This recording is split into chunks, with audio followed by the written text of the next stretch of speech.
The Art of Being Ruled. Wyndham Lewis. Original publication 1926. 1989 edition. Narrated by Skeptical Waves.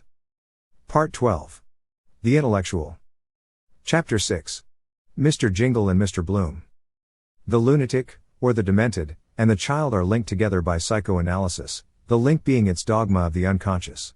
The amateur is closely connected with the socialist religion of demos and the dithyrambic action of the crowd.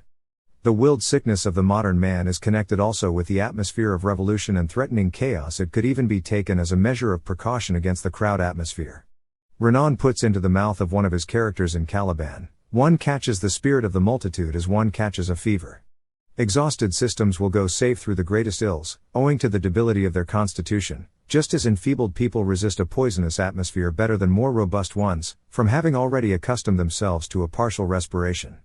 Make yourself weak, make yourself ill, in order to survive, whispers the knowing spirit of the species, just as it would recommend the male spiders of certain species to make themselves small for the same reason. Even make yourself mad, it might advise the Hamlets of the present time. Miss Gertrude Stein is the best known exponent of a literary system that consists in a sort of gargantuan mental stutter. What she is exploiting in her method is the processes of the demented. For anyone less strong-minded than Miss Stein, this might prove a dangerous occupation, just as you often hear it said that Pirandello's game is a dangerous one.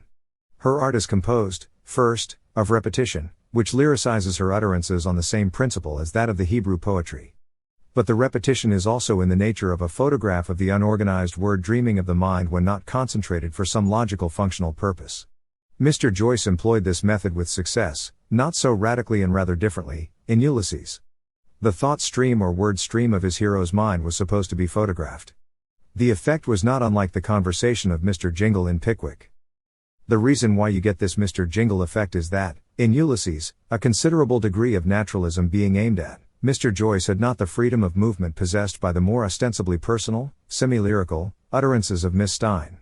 He had to pretend that we were really surprising the private thought of a real and average human creature, Mr. Bloom. But the fact is that Mr. Bloom was abnormally wordy. He thought in words, not images, for our benefit, in a fashion as unreal, from the point of view of the strictest naturalist dogma, as a Hamlet soliloquy. And yet the pretense of naturalism involved Mr. Joyce in something less satisfying than Miss Stein's more direct and arbitrary arrangements. Both Miss Stein and Mr. Joyce, who has followed her in that, achieve a comic effect very often, and it is principally on this ground that their method could recommend itself. There is a well-known fidgety obsession of the insane which compels them, when they have left a table, for instance, to return to it and adjust something on it, or rearrange the chair they have left. They will return again and again, and often it is impossible to drag them away from it. No sooner have they left it than they must go back and at least touch it again.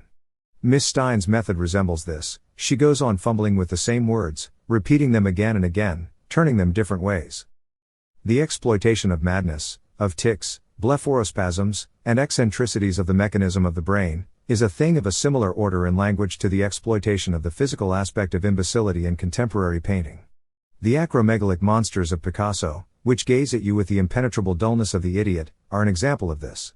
Matisse provides, throughout his work, an excellent illustration of the fascination felt for not only disease and deformity, but imbecility.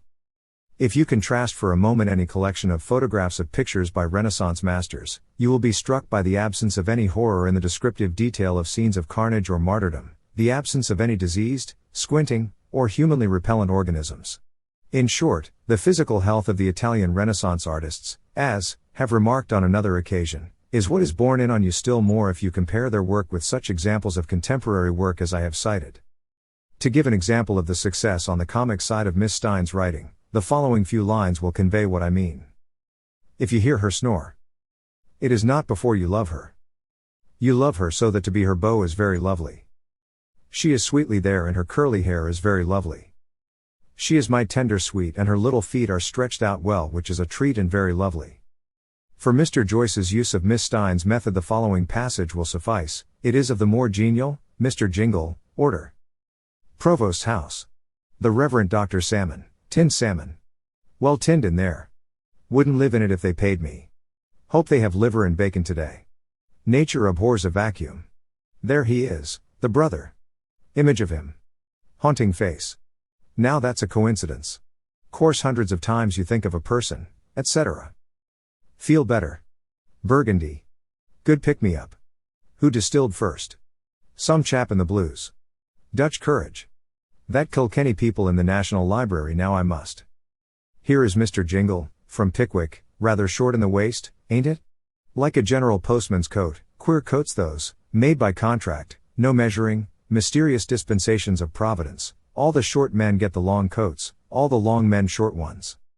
Come, stopping at Crown at Muggleton, met a party, flannel jackets, white trousers, anchovy sandwiches, deviled kidneys, splendid fellows, glorious. So by the devious route of a fashionable naturalist device, that usually described as presenting the character from the inside, and the influence exercised on him by Miss Stein's technique of picturesque dementia, Mr. Joyce reaches the half-demented crank figure of traditional English humor.